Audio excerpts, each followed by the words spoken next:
Mixing with Mike plugins of the week.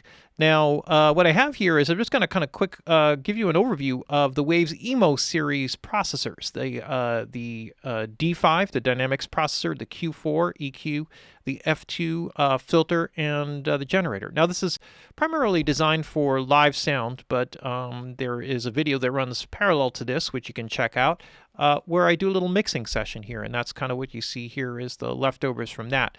We'll start off with the F2. The F2 is a filtering processor. So when I think about these processors in terms of staging it, I think I kind of like the way an analog console or a console is laid out. You usually start with filters, and that's exactly what this is set up for. So you basically have just two 18 dB per octave filters. You turn them on or off. You set your frequency, and the idea is that the way that this works, it's a big size display. You can very quickly grab and move around and drag things around, turn them on and off by double-clicking on them or clicking on them. So it's meant to make the workflow very, very easy and fast. When you get to stereo channels, then you have the ability to actually, this is a mono processor here. So here, let me just see if I can do this. Copy the settings here, and just to show you the multi-channel version of this. So then if I paste the settings in here, oh no, it doesn't. Okay, this is great. So what I'll have, or just to kind of show you here, what ended up happening is that you can actually have a separate set of processors. So if I link the left and the right side, I have separate controls for the high pass, low pass settings for the left and right. So on any kind of stereo input type of thing, if I find that one side is like a little bit heavier on the low end or something along those lines, then I could do that, and then I can link the two of them together. What's really cool is that if I don't link them, and let's just say that I offset these guys, so that this one is here, the left is there. When I link the two processors, and let me just kind of put them in there, what's really cool now is that if I move them, they'll move together now, which is kind of cool. So once I create an offset, say one has more low end than the other, I can kind of, on the left side and the right, I can kind of adjust that, trim it, and then kind of move them together. And so that kind of processing also follows with the Q4, same type of thing. Now, in working with so that's pretty straightforward, just filtering. And the next stage would typically be dynamics. The eMo D5 is really an amazingly powerful processor because it runs 5 dynamics processors, and they run with a parallel detection technology. So what happens is that each stage actually keys simultaneously off the raw input signal as well as responding to the way that the other processors are using it. So it makes it very dynamically coherent. The individual dynamic processing stages do not run one after the other. They run in parallel. The only exception being that the de-esser runs either post-compressor by default or pre-compressor if you hit the DS button. Each stage here, like the gate stage, has its own separate filter section for the key input, which can be internal or external. So if your host offers an external key, you can set up a bus or channel to kind of feed into there.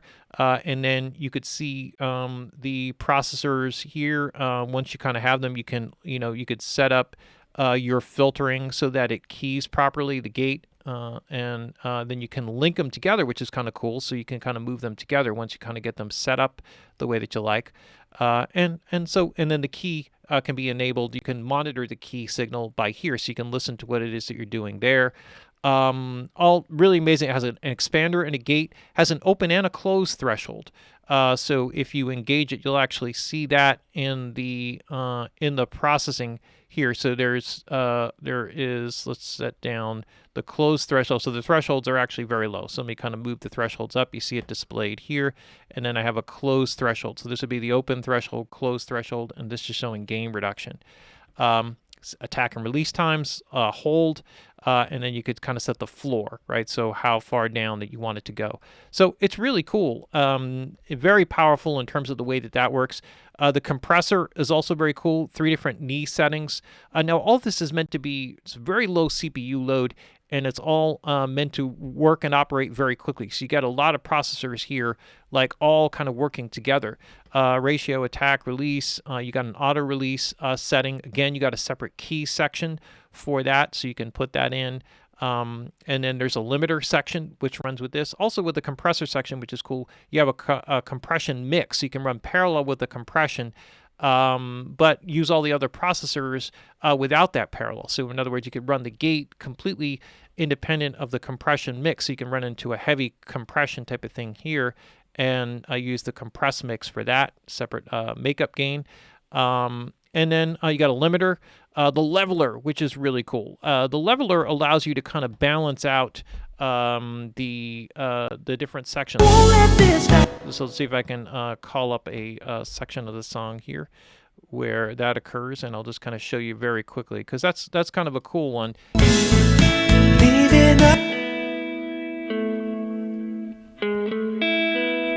So the leveler here you'll see in blue, what this does is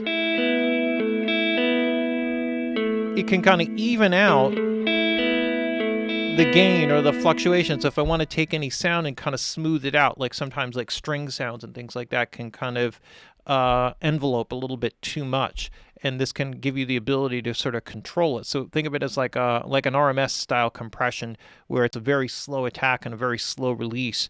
And so it just kind of averages things out, and you could set a range over which it operates, so you could determine how wide of an area it's going to adjust gain. Very cool. The de-esser is quite cool. You got 3 different filter shapes, including a notch section, and so that makes things very cool, easy to use on that end in terms of that very powerful processor for almost anything. Like here on a vocal channel, if I run it here, leaving again, I'll fight. See if I can Slow down, baby, take a moment and breathe. I can't hear what you're saying. So I got my de-esser built into here. Stop for a minute, come sit there with me. I can run the compression see chain. You're afraid, and I don't know what to tell you. To kind of get it kind of pumping a little bit. I got a limiter phase here, and this gives me kind of a program dependent release, so I could use this as like just slow down, baby, take a moment and breathe. Smooth down on some of the attacks if I want to. Hear what you're saying. And you can see this here. This is the limiter stage here, for a minute, and I can see this come in sit red. There with me. I can see you're afraid, and I don't know what to tell you. You're scared I might fail you. And so it's kind of cool. Now, this is too active of a vocal to kind of put the leveler in, I think.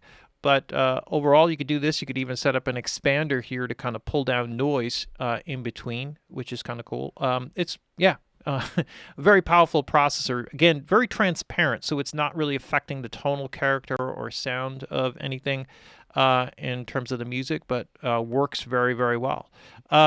The other one here, I'm just going to do on a separate channel, because I kind of accidentally set these up as multi-mono, and that's the Q4. So the Q4 plugin gives you a 4-band EQ. Again, simple graphic meant to work very simply and quickly. You have some different filter shapes. So you have, high pass, low pass filter. You got a resonant filter, right? So that's kind of cool. That allows you to work resonant shelf, or a parametric EQ. So each of the bands you can link together. So right now the left and right are linked, but any kind of processing that I do here, I can select, bring some gain. And I could do this, very quickly, just grabbing, processors, doing whatever kind of EQ things that I want. But if you have a left-right signal where they're not linked together, I could take the right side signal. Now I'm controlling right side. So if I switch this resonant filter a little bit lower, or maybe I change the Q characteristics so it smooths out a little bit because they're uneven in some way, shape, or form, then I could do this and then link them back up. And now when I adjust these two guys, you'll notice that they actually move together. So this is really cool for balancing out where you have, like in overheads, where maybe you have more low end on one side than the other, or room tracks, stereo room tracks, things like that. Works really, really well. So, some cool features. very quick and easy, simple to use interface, cue, frequency, gain, and a nice, very clean, open display makes it very simple to use. And again, just a very transparent kind of EQ. I actually did a session here, and just accidentally did this. Didn't want to do it that way. But because it's such a low processor hit, it makes it very easy to kind of work with all of the different sounds. So what I did was I kind of put together a quick mix, and just like a very quick on a companion video, and I'll just kind of show you what it's like with some of the components in and out. Slow down, baby, take a moment and breathe. I can't hear what you're saying. Stop for a minute. So that's just with high pass, low pass filters in. I can see you're afraid, and I don't know what to tell you. You're scared I might fail you, and so you're leaving here before it goes wrong. A combination of compression, de-essing, gating, all kinds of stuff. Where you belong again, oh yeah. And EQ. And I'll find you again. Pretend, oh yeah. And I'll find you again. No river to ride. So just very simple, fast, easy to set up, and that's kind of the idea of it. Quick workflow type of thing. So if you're kind of putting together a mix really quick, you can kind of set this up this way. A couple other cool things that you can do, which are if you're just say for example, like if you're into I'll just call this up the Studio Rack plugin. So if you call up the Studio Rack, which is kind of cool, you can actually store some of these chains, right? So one cool thing here is if I copy this preset from the Waves toolbar, I can then place this and quickly build a chain and paste that plugin right into the Studio Rack. So if I just very quickly do this, copy the preset here, go back to my Studio Rack, and I can paste that into there. Go back to here. Let me undo that. Thank you, Waves, for doing that. Making the layers of undo. And then I could go here very quickly and paste that. So now I have very quickly, I actually am pasting the full plugin. So it's more than just pasting the actual settings that for that individual plugin, unlike the host copy paste, which is just copying and pasting the plugin settings. I'm basically copying and pasting the whole plugin, and then now I can place it in here, and then I could save this as one full preset for a bass sound, and then kind of call that up and work right within the Studio Rack. And if you have, right now I don't have it connected, but if you have the DSP connected through a DigiGrid interface, then you can run the processing external. So you can even keep it the workload down on that end, store that up, and just kind of quick go through, and you basically have built your own console right in here. Very cool. Very cool, setup and the way that Waves has kind of put this together. Now, there's one other member of the plugin setup here, and this is actually the generator. And so what they've done is they've built in a tone generator, and with this in, and I'll bring the gain down here. It defaults to -20. I can set up pink noise, white noise, or sine wave. And I could sweep frequencies from 20 up to 21K. I got presets for most commonly used frequencies. This is very cool. You could use this for a lot of things. Even if you're not doing live sound, you could just kind of use it for sweeps, sweep frequencies in your monitor system, so you can see if there are holes or frequencies that stand out. Use pink noise and white noise, and you could use this for balancing. You could also phase invert the two sides, which is kind of cool. So that gives you some other options in terms of the way that you use it, and you got output gain staging here and everything. Just a simple little utility plugin. It's actually very powerful. Again, designed for really the live use.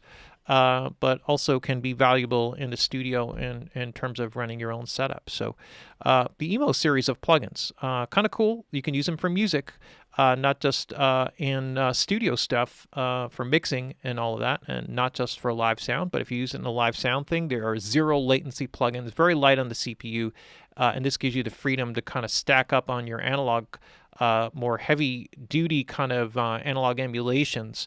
And then the character of them really stands out a bit more with the transparent processing. Cool one. So there you have it. Those are our plugins of the week, the eMo series, eMo D5, Q4, F2, and the eMo generator.